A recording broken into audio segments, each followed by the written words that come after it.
Tras la llamada Revolución Libertadora, muchas de las conquistas sociales del gobierno peronista fueron olvidadas y muchas sencillamente ocultadas, tergiversadas y derogadas.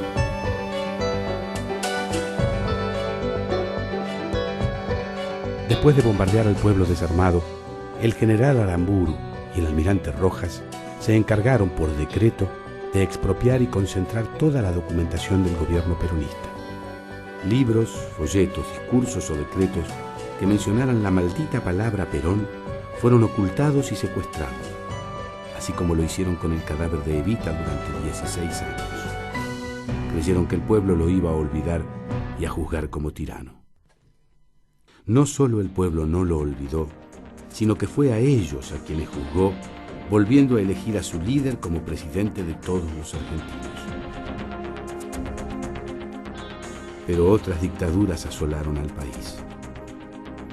Tuvieron que pasar 60 años para que se votara una ley que reconociera otra verdad histórica. Un acontecimiento que hasta hoy había permanecido en las tinieblas de la historia. Se hizo ley el día de la gratuidad de la enseñanza universitaria. El presidente de la Nación Argentina decreta: suspéndase con anterioridad al 20 de junio de 1949 el cobro de los aranceles universitarios actualmente en vigor. El presente decreto será refrendado por los señores ministros secretarios de Estado en los departamentos de Educación y de Hacienda de la Nación. Comuníquese, publíquese y anótese. Juan Domingo Perón, presidente. Normalmente en la República Argentina en nuestra época había 4 millones de población estudiantil. De esos 4 millones, solamente 300.000 hacían los estudios secundarios. De manera que de la escuela primaria a la enseñanza secundaria ya había un descarte de 3.700.000 muchachos. De esos 300.000 iban a la universidad nunca más de 100.000 en todas las universidades. De manera que ya en esa etapa había otro descarte de 200.000.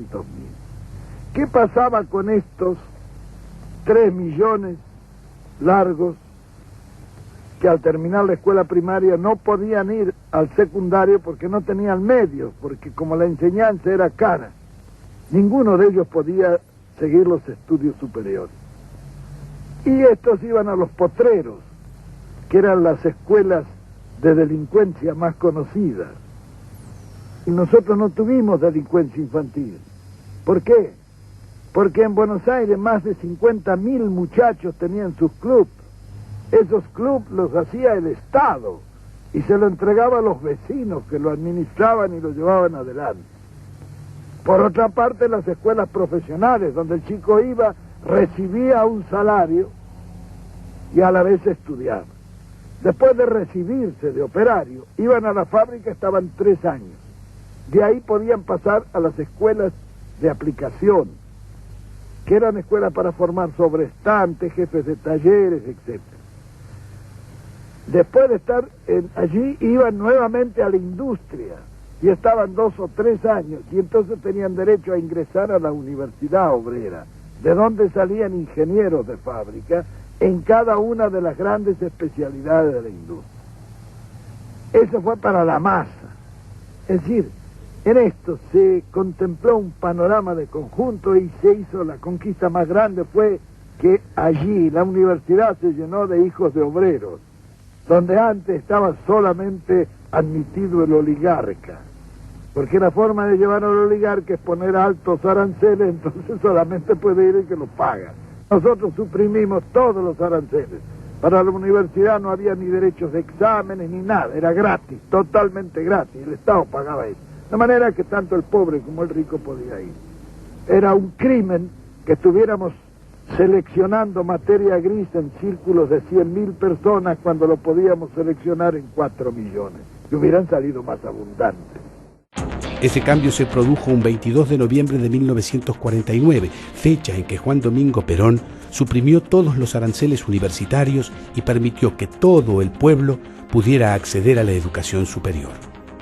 Pese a los muchos e importantes cambios que produjo la reforma de 1918, no hay en el cuerpo de la misma mención alguna a la gratuidad universitaria. ¿Será por una confusión histórica que muchos están convencidos de que la gratuidad universitaria había comenzado con la Reforma? El 22 de noviembre de 2009 se conmemoró en la Honorable Cámara de Diputados el 60 aniversario de la gratuidad universitaria. Por la promoción social que significó, por los millones de argentinos que pudieron estudiar, por las vidas que transformó, por todos los que hasta ese día ni siquiera soñaban con entrar a una universidad, por esa decisión política histórica de un gobierno que quiso hacer un país más justo y una universidad que trabaje para engrandecer la nación. Hoy celebramos el día en que la universidad se hizo pueblo.